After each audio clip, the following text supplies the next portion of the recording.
आज की इस खास बातचीत में आपका स्वागत है। आज हम एक ऐसी चीज पर बात करने वाले हैं जो हम सब की जिंदगी में कहीं ना कहीं जुड़ी हुई है। घर हो, दफ्तर हो, प्रिंटर्स। जी हाँ, प्रिंटर्स। हमारे पास इसके लिए काफी जानकारी है। कुछ तकनीकी लेख हैं, कुछ गाइड्स भी हैं। ये सब अलग अलग तरह के प्रिंटर्स और वो कैसे काम करते हैं, इस पर काफी कुछ बताते हैं। Ask Filo, Cartridges Direct, Geeks for Geeks, Perfect Colours, Printerland जैसे स्रोत हैं हमारे पास। तो आज हमारा इरादा है कि प्रिंटर की इस पूरी दुनिया को थोड़ा खंगालें, समझें कि कितने तरह के प्रिंटर होते हैं। और हाँ, वो सबसे बड़ा सवाल, भाई लेजर और इंकजेट प्रिंटर में आखिर क्या फर्क है। चलिए पता लगाते हैं। तो सबसे पहले बिल्कुल बेसिक से शुरू करते हैं। प्रिंटर आखिर है क्या चीज? सुनने में तो बड़ा सीधा लगता है, पर तकनीकी तौर पर। बिल्कुल। प्रिंटर तकनीकी भाषा में कहें तो एक पेरिफेरल डिवाइस है। मतलब एक ऐसा उपकरण जो कंप्यूटर से जुड़कर काम करता है, जैसे आपका कीबोर्ड या माउस। इसका काम क्या है? कंप्यूटर या किसी और डिवाइस से डिजिटल जानकारी लेना, चाहे वो टेक्स्ट हो, नंबर हो या तस्वीरें हों, और उसे कागज जैसी किसी असली चीज पर छाप देना। एक तरह से डिजिटल को फिजिकल बनाने का काम करता है ये। अच्छा, डिजिटल से फिजिकल बनाने वाली मशीन, ठीक है। तो स्रोतों को देखें तो लगता है कई तरह के प्रिंटर है बाजार में।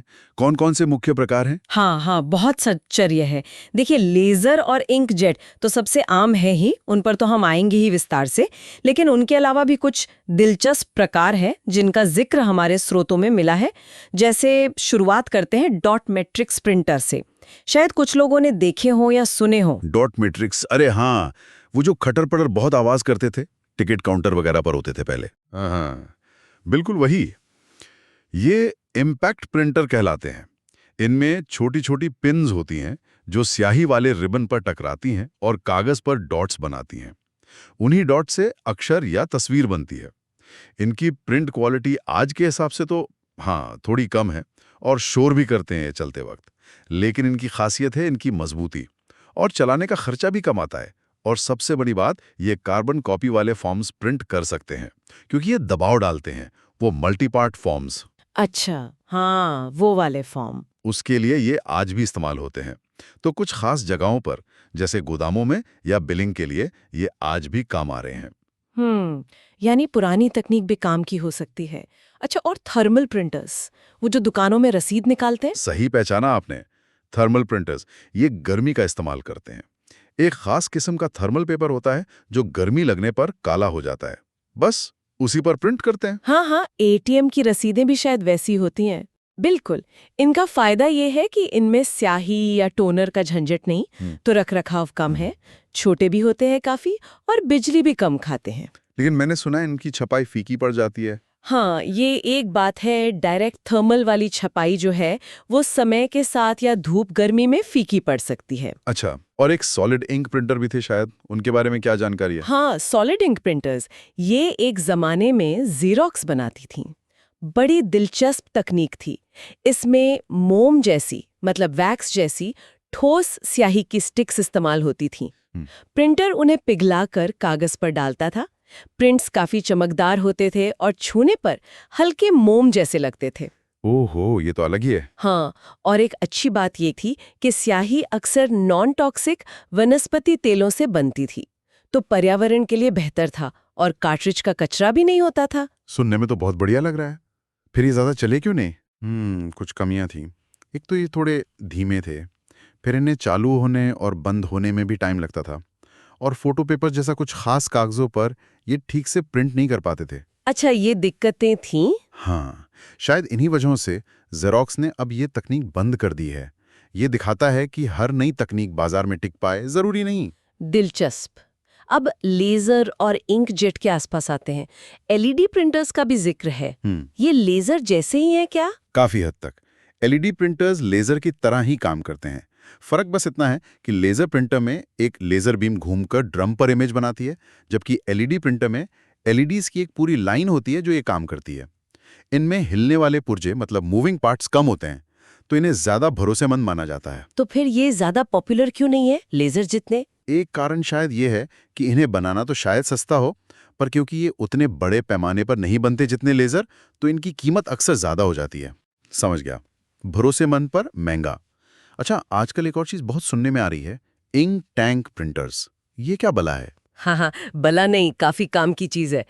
इंक टैंक प्रिंटर्स या कंटिन्यूअस इंक सिस्टम वाले प्रिंटर, ये असल में है तो इंकजेट तकनीक पर ही आधारित, लेकिन इनमें वो छोटी छोटी कार्ट्रिज नहीं होती। उनकी जगह बड़े टैंक होते हैं जिनमें आप सीधे बोतल से स्याही भर सकते हैं। ओह अच्छा, मतलब कार्ट्रिज बदलने का झंझट खत्म। हाँ, काफी हद तक। और सबसे बड़ा फायदा, हर पेज को प्रिंट करने का खर्चा वो बहुत कम हो जाता है और प्लास्टिक का कचरा भी कम होता है। तो जिन्हें बहुत ज्यादा प्रिंट करना होता है उनके लिए ये बहुत फायदेमंद है। लेकिन कुछ तो कमी होगी। हाँ, एक तो इन प्रिंटर्स की शुरू की कीमत वो पारंपरिक इंकजेट से ज्यादा होती है। थोड़े बड़े भी हो सकते हैं ये, और स्याही खुद भरनी पड़ती है जो कुछ लोगों को झंझट लग सकता है। यानी ट्रेड ऑफ है।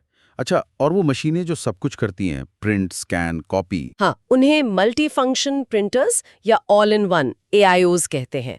जैसा नाम वैसा काम, एक ही मशीन में प्रिंटिंग, स्कैनिंग, कॉपिंग और कभी-कभी फैक्स भी। ये तो बड़े सुविधाजनक लगते हैं, खासकर घर या छोटे ऑफिस के लिए। बिल्कुल, जगह बचती है, पैसा बचता है, लेकिन एक रिस्क भी है। अगर मशीन खराब हो गई तो आपके सारे काम रुक जाएंगे, न प्रिंट, न स्कैन, न कॉपी। हाँ, ये तो है। और हो सकता है इनकी प्रिंट स्पीड उतनी तेज ना हो जितनी सिर्फ प्रिंट करने वाले प्रिंटर की होती है। ठीक है, अब कुछ और खास तरह के प्रिंटर्स भी हैं शायद, जैसे प्लॉटर्स या सब्लिमेशन। संक्षेप में उनके बारे में भी बता दीजिए। जरूर। प्लॉटर्स बहुत बड़े प्रिंटर होते हैं। इंजीनियरिंग या आर्किटेक्चर में नक्शे वगैरह बनाने के काम आते हैं। ये डॉट्स के बजाय लगातार लाइनें बनाते हैं, इसलिए प्रिंट बहुत सटीक होता है, पर धीमे और महंगे होते हैं। फिर है सब्लिमेशन प्रिंटर्स। ये कपड़ों पर, मग पर, टाइल्स पर डिजाइन छापने के काम आते हैं। अच्छा, वो टी-शर्ट प्रिंटिंग वाले। हाँ, वही। ये ठोस स्याही को गर्मी से सीधा गैस बनाते हैं, जो कपड़े या सतह से जुड़ जाती है। रंग बहुत पक्के और वाइब्रेंट होते हैं। और फोटो प्रिंटर्स तो खास तौर पे तस्वीरें छापने के लिए बने होते हैं। ज्यादातर इंकजेट तकनीक ही इस्तेमाल करते हैं, पर उनकी क्वालिटी फोटो के लिए बेहतरीन होती है। और 3D प्रिंटर्स तो बिल्कुल अलग ही दुनिया है। वो परत दर परत मटेरियल जमा करके असली 3D ऑब्जेक्ट बनाते हैं। प्रोटोटाइप बनाने या कस्टम चीजें बनाने के लिए कमाल के हैं। अरे वाह, ये तो सच में प्रिंटर्स की एक पूरी कायनात है। इतने सारे विकल्प देख लिए हमने। अब ये और भी जरूरी हो जाता है कि हम उस सवाल पर वापस आएं जो ज्यादातर लोगों को उलझाता है, लेजर बनाम इंकजेट। चलिए अब इस गुत्थी को सुलझाते हैं। बिल्कुल। घर या छोटे ऑफिस के लिए प्रिंटर लेते समय यही सबसे बड़ा सवाल होता है। तो स्रोतों के आधार पर इनके मुख्य अंतर देखते हैं। सबसे पहले काम करने का तरीका यानी तकनीक। इंकजेट, जैसा हमने पहले भी बात की, बहुत बारीक छेदों यानी नोजल से तरल स्याही की बूंदें सीधे कागज पर स्प्रे करता है। ठीक है, लिक्विड इंक स्प्रे। हाँ, और लेजर? वो एक लेजर बीम से पहले एक ड्रम पर इमेज का चार्ज पैटर्न बनाता है। फिर वो ड्रम टोनर को पकड़ता है। टोनर एक सूखा पाउडर होता है, स्याही का पाउडर, और फिर गर्मी और दबाव से उस टोनर को कागज पर चिपका देता है, मतलब फ्यूज कर देता है। अच्छा, पाउडर को गर्म करके चिपकाना। बिल्कुल अलग तरीके हैं। अब आते हैं रफ्तार पर, स्पीड। ऑफिस में तो ये बहुत जरूरी होता है। कौन तेज है? हाँ, रफ्तार में लेजर आमतौर पर बाजी मार ले जाता है। ज्यादातर स्रोत यही कहते हैं कि लेजर प्रिंटर काफी तेज होते हैं, खासकर जब बहुत सारे पेज एक साथ निकालने हो। उनकी स्पीड PPM यानी पेज प्रति मिनट में ज्यादा होती है। और इंकजेट? इंकजेट तुलना में धीमे होते हैं। हालांकि एक बात यह भी है कि कभी-कभी इंकजेट से पहला पेज शायद जल्दी निकल आए, क्योंकि लेजर को गर्म होने में, वार्म अप में थोड़ा टाइम लग सकता है। पहला पेज जल्दी, पर ओवरऑल लेजर तेज। ठीक है। और प्रिंट क्वालिटी? क्या ये सच है कि लेजर टेक्स्ट के लिए अच्छा है और इंकजेट फोटो के लिए? हाँ, मोटे तौर पे ये बात बिल्कुल सही है। लेजर प्रिंटर टेक्स्ट छापने में कमाल के होते हैं। अक्षर एकदम शार्प, क्रिस्प, गहरे काले। रिपोर्ट्स, डॉक्यूमेंट्स के लिए बेहतरीन। हाँ, वो लेजर प्रिंट का टेक्स्ट अलग ही दिखता है। बिल्कुल। वहीं इंकजेट प्रिंटर रंगों को मिलाने में और एक रंग से दूसरे रंग में स्मूथ बदलाव दिखाने में, जिसे ग्रेडियंट्स कहते हैं, उसमें बेहतर होते हैं। इसलिए तस्वीरें छापने या जिनमें बहुत सारे रंग हो, वैसे ग्राफिक्स के लिए इंकजेट ज्यादा अच्छे माने जाते हैं। फोटो जैसी क्वालिटी भी दे सकते हैं ये। अच्छा, तो क्वालिटी में अपने अपनी खासियत है। अब सबसे अहम मुद्दा, लागत, पैसा। मतलब प्रिंटर खरीदने का खर्चा और फिर उसे चलाने का खर्चा, स्याही या टोनर का, इसमें क्या कहानी है? ये बहुत जरूरी पॉइंट है। यहाँ एक तरह का लेन देन है, मतलब ट्रेड ऑफ। देखिए, जब आप प्रिंटर खरीदते हैं तो इंकजेट प्रिंटर आम तौर पर सस्ते मिलते हैं, कम पैसे में अच्छा इंकजेट आ जाता है।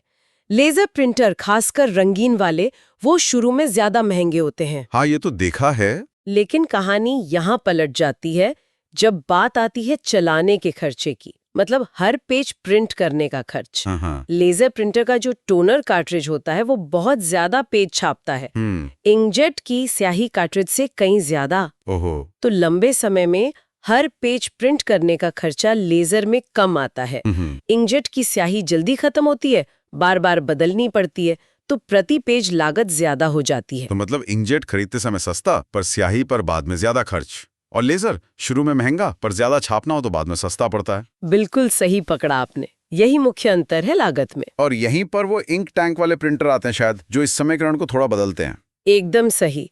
इंक टैंक प्रिंटर इसी को बदलने की कोशिश करते हैं। है तो वो इंकजेट ही, यानी फोटो क्वालिटी अच्छी मिल सकती है, पर उनकी स्याही बोतलों में आती है और बहुत सस्ती होती है। तो उनका प्रति पेज खर्चा लेजर के बराबर या उससे भी कम हो जाता है। लेकिन शुरू में महंगे होते हैं वो। हाँ, जैसे हमने पहले कहा, उनकी शुरू की कीमत ज्यादा होती है पारंपरिक इंकजेट से, और कभी-कभी सस्ते लेजर से भी।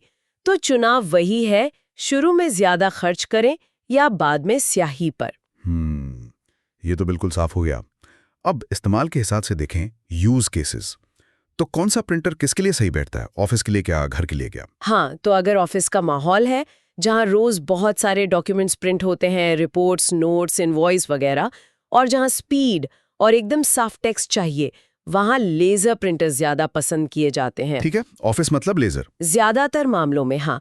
और घर के इस्तेमाल के लिए, जहाँ कभी कभार प्रिंट करना है या रंगीन तस्वीरें छापनी है, बच्चों के स्कूल के प्रोजेक्ट्स हैं, या अलग अलग तरह के कागज पर प्रिंट करना है, वहाँ इंकजेट बेहतर रहता है, क्योंकि वो फोटो वगैरह अच्छी निकालता है। हाँ। और वो अलग अलग तरह के कागज, जैसे फोटो पेपर या मोटे कार्ड पर प्रिंट करने में ज्यादा फ्लेक्सिबल भी होते हैं अक्सर। अच्छा, और इन मुख्य बातों के अलावा कोई और छोटी मोटी बातें हैं जिनका ध्यान रखना चाहिए? हाँ, कुछ और चीजें हैं, जैसे इंकजेट से जो प्रिंट निकलता है वो गीला होने पर फैल सकता है। लेजर प्रिंट ज्यादातर पानी से खराब नहीं होता। ये जरूरी बात है। बिल्कुल। और एक बहुत अहम बात, अगर आप इंकजेट प्रिंटर को रोज इस्तेमाल नहीं करते तो उसकी स्याही के नोजल सूख सकते हैं, ब्लॉक हो सकते हैं, फिर प्रिंटिंग में दिक्कत आती है। ओहो, ये तो बड़ी समस्या है। हाँ, लेजर में ये दिक्कत नहीं होती। हालांकि लेजर को चालू होने पर गर्म होने में थोड़ा टाइम लग सकता है। और साइज की बात करें तो इंकजेट अक्सर छोटे और हल्के होते हैं। लेजर, खासकर रंगीन वाले, वो काफी बड़े और भारी हो सकते हैं। समझ गया। तो मतलब निचोड़ ये निकलता है कि फैसला पूरी तरह से जरूरत पर निर्भर करता है। अगर ऑफिस का काम है, बहुत सारा प्रिंट करना है, तेजी से करना है, टेक्स्ट एकदम साफ चाहिए, तो लेजर लें, भले ही शुरू में थोड़ा महंगा हो। सही कहा। हाँ, ये एक अच्छा सारांश है। स्पीड, टेक्स्ट क्वालिटी और ज्यादा वॉल्यूम पर कम रनिंग कॉस्ट, ये लेजर की पहचान है। और अगर अच्छी क्वालिटी की रंगीन तस्वीरें चाहिए या अलग अलग कागज पर प्रिंट करना है और रोज बहुत ज्यादा नहीं छापते, तो शायद इंकजेट बेहतर है घर के लिए या क्रिएटिव कामों के लिए, भले ही स्याही थोड़ी महंगी पड़े। और इंक टैंक ने इस चुनाव को और दिलचस्प बना दिया है। वो इंकजेट की क्वालिटी और लेजर की कम रनिंग कॉस्ट का मेल लाने की कोशिश करते हैं, पर शुरू में कीमत ज्यादा देकर। तो अंत में सही प्रिंटर वही है जो आपकी जरूरत, आपके बजट और आप कितना प्रिंट करते हैं, इन सब के बीच फिट बैठता हो। वाकई प्रिंटर्स पर ये सारी बातें सुनकर लगता है कि एक कितनी विविध तकनीक है। कहाँ वो पुरानी इम्पैक्ट मशीनें और कहाँ आज के 3D प्रिंटर, और ये लेजर इंकजेट की बारीकियां। बिल्कुल। और इस पूरी चर्चा से एक बात साफ है, कोई एक सबसे अच्छा प्रिंटर नहीं होता। हर तकनीक की अपनी जगह है, अपने फायदे नुकसान हैं। किसी के लिए स्पीड जरूरी है, किसी के लिए क्वालिटी, किसी के लिए शुरू का खर्चा, किसी के लिए चलाने का खर्चा। ये सारी जानकारी बस हमें अपनी जरूरत के हिसाब से सही चुनाव करने में मदद करती है। हाँ, ये जानकारी यकीनन किसी के भी काम आ सकती है जो नया प्रिंटर लेने की सोच रहा हो। और देखिए, यहीं से एक सवाल भविष्य के लिए भी खड़ा होता है। हमने देखा प्रिंटर कैसे इम्पैक्ट मशीनों से 3D फैब्रिकेटर तक पहुंच गए।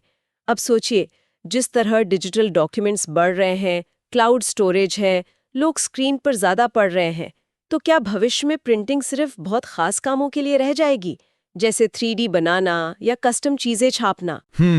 ये तो सोचने वाली बात है। या फिर कोई बिल्कुल नई हाइब्रिड तकनीक आएगी जो डिजिटल जानकारी को फिजिकल दुनिया में लाने के ऐसे तरीके खोजेगी जो आज हम सोच भी नहीं पा रहे हैं। ये सवाल हमें इस डिजिटल और फिजिकल दुनिया के रिश्ते के भविष्य के बारे में सोचने पर मजबूर करता है। वाकई एक बहुत दिलचस्प सवाल है ये सोचने के लिए। और इसी विचार के साथ हमारी आज की ये गहन चर्चा यहीं समाप्त होती है।